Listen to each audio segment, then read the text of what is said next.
स्त्रीला किती कठोर व्हावं लागतं. नवऱ्याला सांगितलं कुणाचं औक्षण, कुणासाठी आणि कशासाठी? दुसऱ्याच्या गुलामगिरीसाठी? तुमच्यात हिंमत आहे तर तुम्ही स्वतःचा राज्य उभा करा.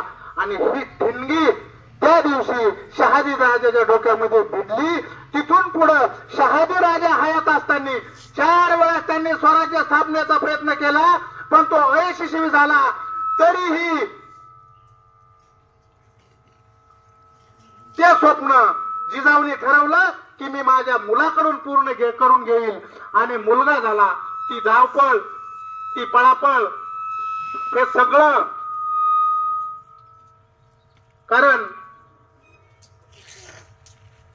3रा 4था महिना चालू असताना घोड्यावर बसून पळणं डोंगरादऱ्यामध्ये.